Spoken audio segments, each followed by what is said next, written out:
राधे राधे दोस्तों, कैसे हो आप सब। आशा करती हूँ आप सब अच्छे होंगे।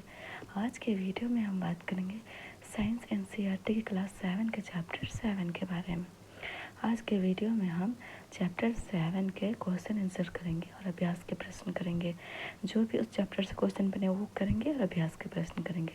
चैप्टर का नाम है मौसम, जलवायु तथा जलवायु के अनुरूप जंतुओं द्वारा अनुकूलन। मौसम की रिपोर्ट किसके द्वारा तैयार की जाती है। मौसम की रिपोर्ट भारत मौसम विज्ञान विभाग द्वारा तैयार की जाती है। यह विभाग प्रतिदिन विभिन्न स्थानों से वहाँ के ताप, पवन, वेग आदि पर आंकड़े एकत्रित करता है और मौसम के बारे में पूर्वानुमान लगाता है। वर्षा को किस यंत्र से मापा जाता है। वर्षा को वर्षा मापी नामक यंत्र से मापा जाता है। यह मूल रूप से एक मापक सिलेंडर होता है जिसके ऊपर वर्षा जल को एकत्रित करने के लिए कीप लगी रहती है। मौसम किसे कहते हैं। किसी स्थान पर तापमान, आर्द्रता, वर्षा, वायु, वेग आदि के संदर्भ में वायुमंडल की प्रतिदिन की परिस्थिति उस स्थान का मौसम कहलाती है। मौसम के घटक किसे कहते हैं। तापमान, आर्द्रता और अन्य कारक मौसम के घटक कहलाते हैं। किसी स्थान का मौसम दिन प्रतिदिन और सप्ताह दर सप्ताह परिवर्तित होता रहता है। मौसम एक अत्यंत जटिल परिघटना है और यह क्षण भर में भी परिवर्तित हो सकता है, इसलिए इसका पूर्वानुमान लगाना आसान कार्य नहीं है। अधिकतम न्यूनतम तापमापी किसे कहते हैं। किसी विशेष स्थान पर आमतौर पर 24 घंटे की अवधि में दर्ज किया गया सबसे अधिक और सबसे कम तापमान होता है। इसे मापने के लिए एक विशेष उपकरण का उपयोग किया जाता है जिसे अधिकतम न्यूनतम तापमापी कहते हैं। दिन का अधिकतम तापमान कब होता है। दिन का अधिकतम तापमान सामान्यतः अपराह्न अर्थात दोपहर के बाद होता है। दिन का न्यूनतम तापमान कब होता है। दिन का न्यूनतम तापमान सामान्यतः प्रातः भोर में होता है। मौसम में सभी परिवर्तन किसके कारण होते हैं। मौसम में सभी परिवर्तन सूर्य के कारण होते हैं। सूर्य ऊर्जा का प्राथमिक स्रोत है जो मौसम में परिवर्तन लाता है। पृथ्वी के थल क्षेत्र, समुद्र और वायुमंडल द्वारा अवशोषित और परावर्तित की जाने वाली ऊर्जा भी किसी स्थान पर मौसम को निर्धारित करने में महत्वपूर्ण होती है। जलवायु किसे कहते हैं। किसी स्थान के मौसम की लंबी अवधि जैसे 25 वर्ष में एकत्रित आंकड़ों के आधार पर बना मौसम का पैटर्न उस स्थान का जलवायु कहलाता है। गर्म जलवायु कब होता है। किसी स्थान का तापमान अधिकांश समय उच्च रहता है तो हम कहते हैं कि उस स्थान की जलवायु गर्म है। जलवायु गर्म और आर्द्र कब होती है। किसी स्थान पर अधिकांश दिनों में भारी वर्षा भी होती है तो हम कह सकते हैं कि उस स्थान की जलवायु गर्म और आर्द्र है। मरुस्थलीय जलवायु के क्या लक्षण है। यहाँ जलवायु गर्म और शुष्क होती है। उत्तर पूर्व की जलवायु कैसे होती है। उत्तर पूर्वी भारत में वर्ष के अधिकांश भाग में वर्षा होती है, इसलिए हम यह कह सकते हैं कि उत्तर पूर्व की जलवायु आर्द्र है। उष्णकटिबंधीय वर्षावन कहाँ पाए जाते हैं। Bharat, Malaysia, Indonesia, Brazil, Congo गणतंत्र, केन्या, युगांडा और नाइजीरिया कुछ ऐसे देश हैं जहाँ उष्णकटिबंध और वर्षावन पाए जाते हैं। ध्रुवीय क्षेत्रों में कैसे जलवायु पाई जाती है। ये क्षेत्र सदैव बर्फ से ढके रहते हैं और यहाँ वर्ष के अधिकांश भाग में अत्यधिक सर्दी रहती है। ध्रुवों पर 6 महीने तक सूर्यास्त नहीं होता है और बाकी 6 महीने तक यहाँ सूर्योदय भी नहीं होता है। सर्दियों में तापमान -30 डिग्री सेल्सियस तक हो जाता है। ध्रुवीय भालू पोलर बियर किस प्रकार ध्रुवीय क्षेत्र के जलवायु के लिए अनुकूलित है। ध्रुवीय भालू के सारे शरीर पर सफ़ेद बाल फर होते हैं जिससे वे बर्फ की सफ़ेद श्वेत पृष्ठभूमि में आसानी से दिखाई नहीं देते। इससे उन्हें अपनी परभक्षी और शत्रुओं से बचाव में सहायता मिलती है। इन्हें चरम शीत से बचाने के लिए बालों फर की 2 मोटी परतें होती है। इनकी त्वचा के नीचे वसा की एक परत होती है। ध्रुवीय भालू का शरीर इतनी अच्छी तरह से शीतरोधी होता है कि वे धीमे धीमे चलते हैं ताकि उनके शरीर का ताप आवश्यकता से अधिक ना हो जाए। ये अपने शरीर को बहुत अधिक गर्म हो जाने से बचाने के लिए अक्सर विश्राम करते हैं। गर्म मौसम में भौतिक क्रियाकलापों के बाद ध्रुवीय भालू को अपने शरीर को ठंडा करना पड़ता है, अतः ध्रुवीय भालू समुद्री जल में तैरते रहते हैं। ये अच्छे तैराक होते हैं। इनके पंजे चौड़े और बड़े होते हैं जो न केवल अच्छी तरह से तैरने में इनकी सहायता करते हैं, बल्कि उन्हें बर्फ में चलने में भी सहायक होते हैं। तैरते समय अपने नाखूनों को बंद करके लंबे समय तक पानी के अंदर रह सकते हैं। ध्रुवी भालू के सूंघने की शक्ति, घ्राण शक्ति तीव्र होती है, जिससे ये भोजन के लिए अपने शिकार को आसानी से खोज और पकड़ सकता है।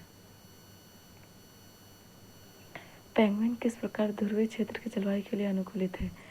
ये भी श्वेत सफ़ेद होते हैं और आसानी से बर्फ के सफ़ेद पृष्ठभूमि में मिल जाते हैं। इनके शरीर में भी स्वयं को सर्दी से बचाने के लिए मोटी त्वचा और अत्यधिक वसा होती है। पेंगुइन स्वयं को गर्म रखने के लिए झुंड में रहते हैं। पेंगुइन भी अच्छे तैराक होते हैं और पेंगुइन का शरीर धारारहित होता है और इनके पैरों में जाल जैसा बना होता है, जिससे अच्छे तैराक होते हैं। उष्णकटिबंधीय क्षेत्रों की जलवायु कैसी होती है?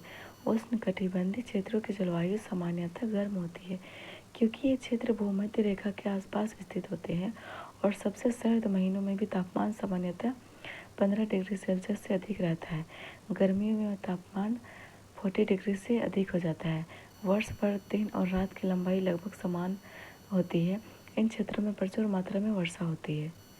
उष्णकटिबंधीय वर्षा वन भारत में पश्चिमी घाटों और असम में पाए जाते हैं। इसके अतिरिक्त ऐसे वन दक्षिण पूर्व एशिया, मध्य अमेरिका और मध्य अफ्रीका में भी पाए जाते हैं।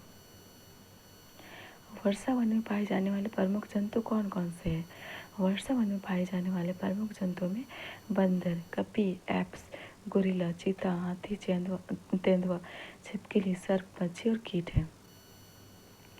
प्रवासी पक्षी अपने आवास के चरम जलवायु परिस्थितियों से बचने के लिए कितने किलोमीटर तक की यात्रा करते हैं? प्रवासी पक्षी अपने आवास के चरम जलवायु परिस्थितियों से बचने के लिए 15,000 किलोमीटर तक की भी यात्रा करते हैं। सामान्यतः ये अधिक ऊंचाई पर उड़ान भरते हैं, जहां वायु प्रवाह उड़ान में सहायक होता है।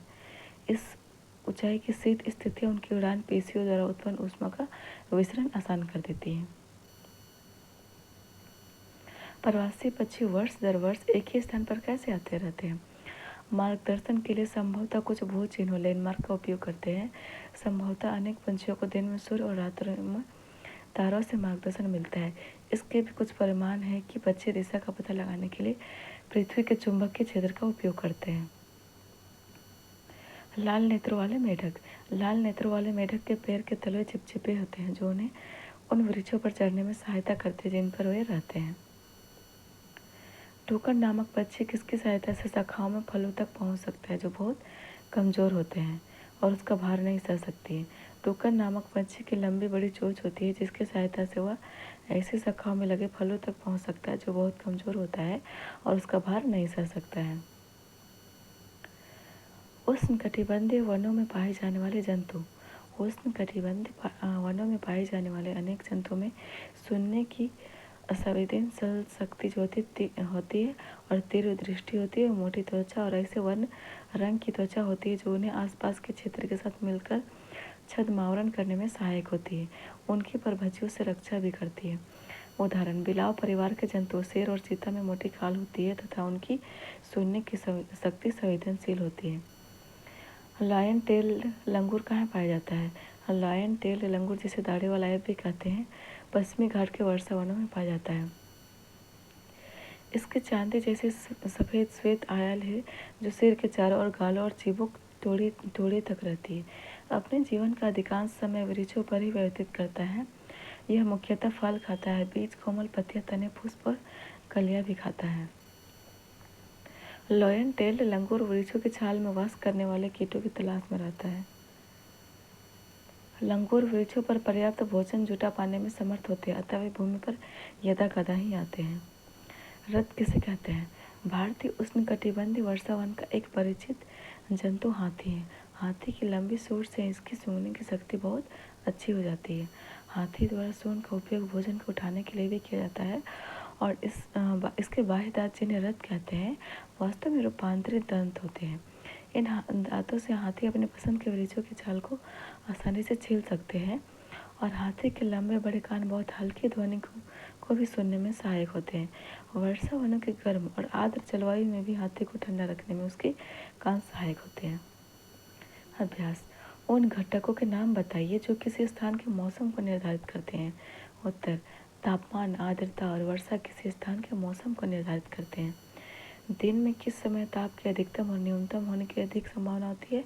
दिन का अधिकतम तापमान सामान्यतः अपराह्न में, दोपहर बाद तथा न्यूनतम तापमान सामान्यतः प्रातः भोर में होता है। रिक्त स्थानों की पूर्ति कीजिए। दीर्घ अवधि के मौसम का औसत क्या कहलाता है? जलवायु कहलाता है। किसी स्थान पर बहुत कम वर्षा होती है और उस स्थान का तापमान वर्ष भर उच्च रहता है, उस स्थान की जलवायु कैसी होगी? गर्म और शुष्क होगी। चरम जलवायु परिस्थितियों वाले पृथ्वी के दो क्षेत्र क्या क्या है? उष्णकटिबंध और ध्रुवीय क्षेत्र।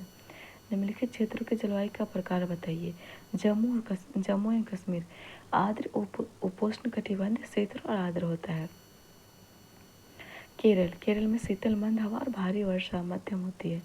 राजस्थान गर्म और शुष्क होता है। उत्तर पूर्वी भारत आर्द्र होता है क्योंकि उधर हमेशा वर्षा होती रहती है। मौसम और जलवायु में से किसमें तेजी से परिवर्तन होता है?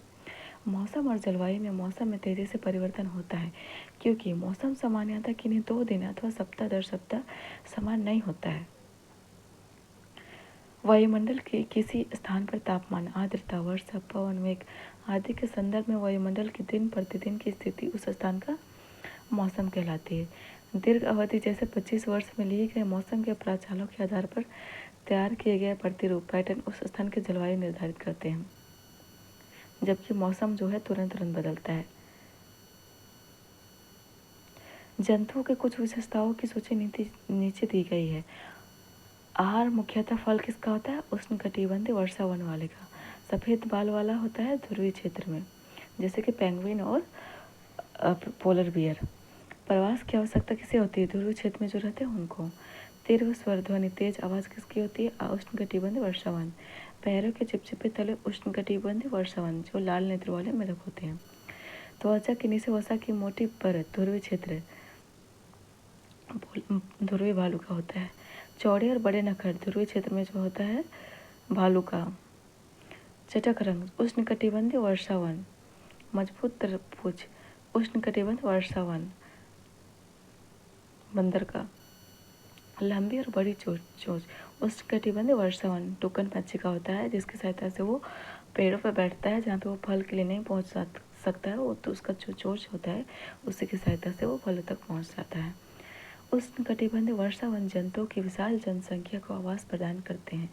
आइए समझाइए कि ऐसा क्यों है।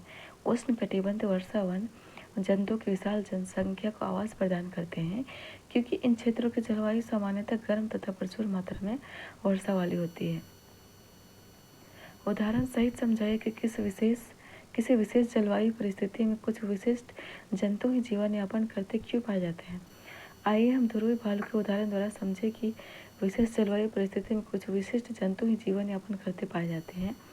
और ध्रुवी भालू के पूरे शरीर पर सफ़ेद बाल होते हैं, जिससे वे बर्फ की सफ़ेद पृष्ठभूमि में सरलता से दिखाई नहीं देते हैं।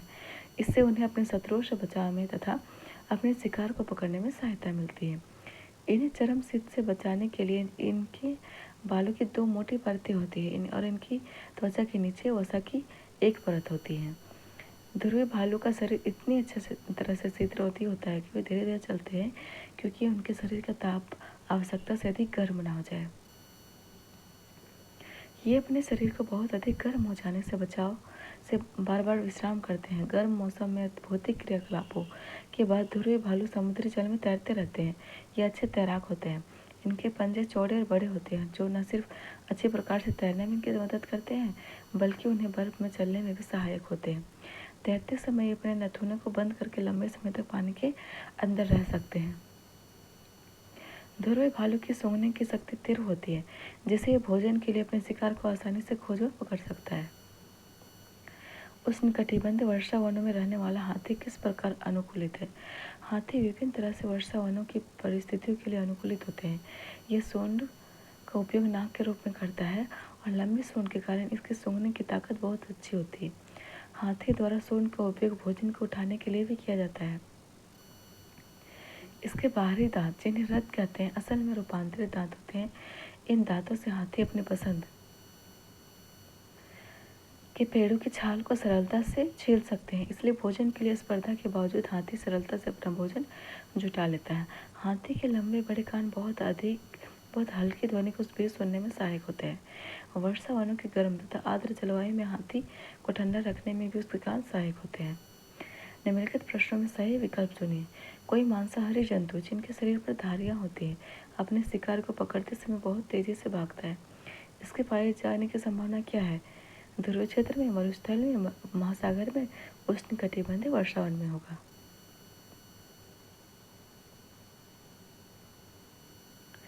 ध्रुवीय भालू को अत्यधिक ठंडी जलवायु में रहने के लिए कौन सी विशेषताएं अनुकूलित करती है? ए का होगा श्वेत बाल होगा। फर, त्वचा के नीचे वसा, तीर सूंघने की शक्ति, पतली त्वचा, बड़े नेत्र, श्वेत फर बाल, लंबी पूंछ, मजबूत नखर, सफेद बड़े पंजे, सफेद शरीर, तैरने के लिए पंजे, शोषण के लिए क्लोमकील। आंसर होगा ए का श्वेत बाल और फर, त्वचा के नीचे वसा और तीर सूंघने की शक्ति।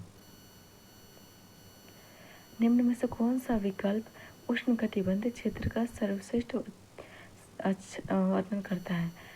उष्णकटिबंधीय क्षेत्र का सबसे अच्छा वर्णन कौन सा करता है? गर्म और आर्द्र। इसी के साथ चैप्टर 7 के अभ्यास के प्रश्न और एग्जाम्पलर यहीं पे समाप्त होते हैं। Thank you.